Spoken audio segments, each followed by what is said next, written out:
Hello મિત્રો, સ્વાગત છે તમારું જયશ્રીસ કિચનમાં। તો આજે આપણે બનાવવાના છીએ વેજ મંચુરિયન। તો તેના માટે અહીંયા મેં 2 નંગ કોબી લઈ લીધી છે। તો તેને આપણે પહેલા સારી રીતે ખમણી લઈશું।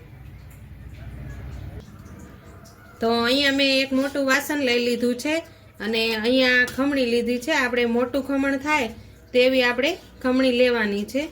તો આ રીતે આપણે કોબીને ખમણી લઈશું।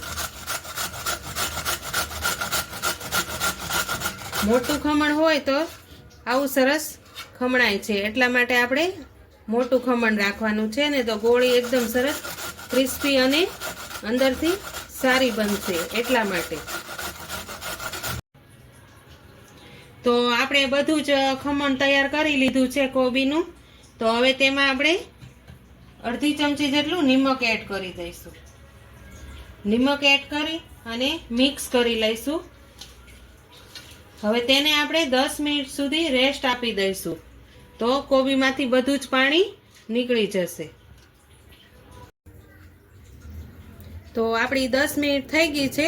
હવે તેને આપણે કોબીમાંથી બધું જ પાણી કાઢી લઈશું। તો આ રીતે આપણે બધું જ પાણી કાઢી લેવાનું છે। આ રીતે એક અલગ વાસણ લઈને આમાં જ કાઢવાનું છે। આ રીતે આપણે બધું જ પાણી કોબીમાંથી કાઢી લઈશું। આ પ્રોસેસ કરવાથી આપણી ગોટી જે બનાવીએ છીએ તે એકદમ ક્રિસ્પી અને મસ્ત બને છે, એટલા માટે કુરકુરી થાય છે।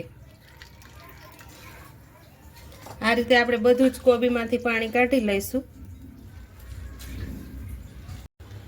તો આપણે બધું જ પાણી કાઢી લીધું છે કોબીમાંથી। હવે તેમાં આપણે લોટ ઉમેરીશું। તો અહીંયા મેં અડધા વાટકા જેટલો મેંદાનો લોટ લીધો છે। તો અડધો વાટકા જેટલો કોર્નફ્લોર એડ કરી દઈશું। કોર્નફ્લોરનો લોટ એડ કરવાથી આપણી જે ગોળી બનાવીએ છીએ તે એકદમ ક્રિસ્પી અને ટેસ્ટી બને છે, એટલા માટે આપણે કોર્નફ્લોર એડ કરવાનો છે। હવે તેમાં આપણે અડધી ચમચી જેટલી મરી પાવડર એડ કરી દઈશું। 1 ચમચી જેટલું આદુ અને લસણની પેસ્ટ એડ કરી દઈશું। અને એક કલર આપવા માટે આપણે અડધી ચમચી લાલ મરચું પાવડર એડ કરીશું અને સ્વાદ પ્રમાણે નિમક એડ કરીશું। હવે તેને આપણે પહેલા સારી રીતે મિક્સ કરી લઈશું।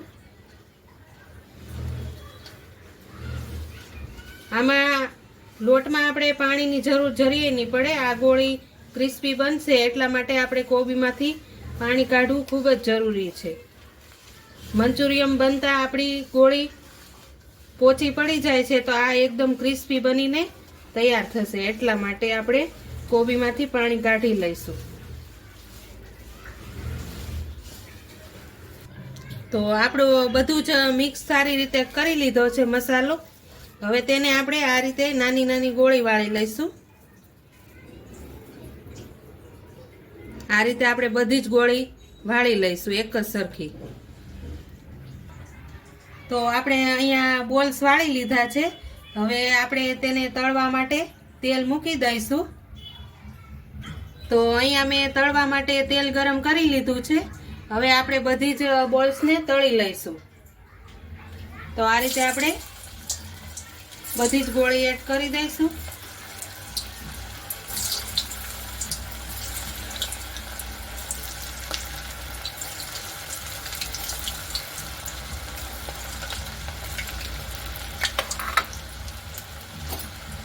આ રીતે આપણે બધી જ ગોળીને તળી લેવાની છે।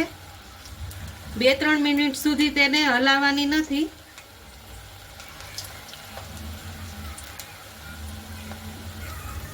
તો આ રીતે આપણે ચમચીની મદદથી ધીમે ધીમે ગોળીને હલાવી લઈશું। તો જ્યાં સુધી બ્રાઉન કલર ન થાય ત્યાં સુધી આપણે તેને તળાવવા દઈશું। તો આપણી એકદમ સરસ બ્રાઉન કલરની ગોળી તળાઈને થઈ ગઈ છે। હવે તેને આપણે કાઢી લઈશું। આ રીતે બ્રાઉન કલરની થવા દઈશું। તો આપણી બધી જ ગોળી તળાઈને તૈયાર થઈ ગઈ છે। હવે આપણે મંચુરિયનનો વઘાર કરી લઈશું। તો અહીંયા મેં વઘાર કરવા માટે બાઉલ મૂકી દીધું છે હવે તેમાં આપણે મોટી 3 ચમચી જેટલું તેલ એડ કરીશું. તેલ ગરમ થઈ જાય એટલે તેમાં આપણે આદુ મરચાંની પેસ્ટ એડ કરીશું. તો આપણું તેલ ગરમ થઈ ગયું છે. હવે તેમાં આપણે આદુ મરચાંની પેસ્ટ એડ કરીશું. જે સફેદ કાંદા છે તેના મેં પહેલા આપણે ઈ એડ કરીશું. થોડું લીલું લસણ છે તે એડ કરીશું. તો તેને સારી રીતે આપણે મિક્સ કરી લઈશું. આ રીતે થોડું સતળાઈ જાય. હવે તેમાં આપણે કેપ્સિકમ એડ કરી દઈશું. તે પણ સારી રીતે સાતળી લઈશું. આ રીતે થોડુંક સતળાઈ જાય પછી તેમાં આપણે અડધી ચમચી જેટલો મરી પાવડર એડ કરીશું. થોડુંક નિમક એડ કરીશું. હવે તેને સારી રીતે આપણે સાતળી લઈશું.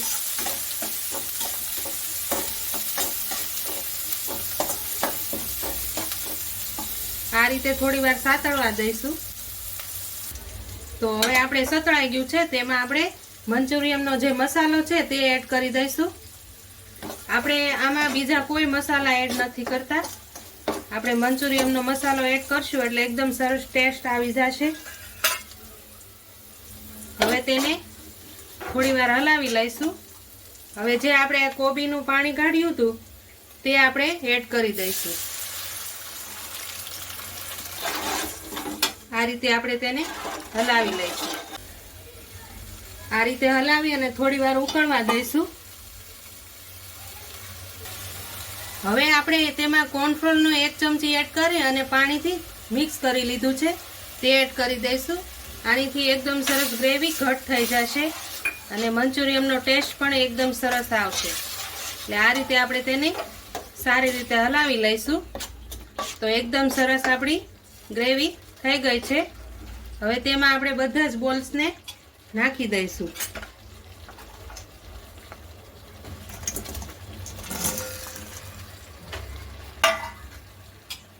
હવે તેને સારી રીતે હલાવી લઈશું.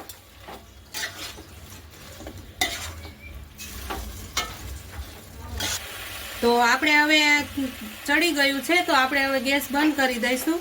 ઉપરથી આપણે લીલા કાંદાના પાન એડ કરી દઈશું. થોડી કોથમીર એડ કરશું. તો તૈયાર છે આપણું વેજ મંચુરિયન.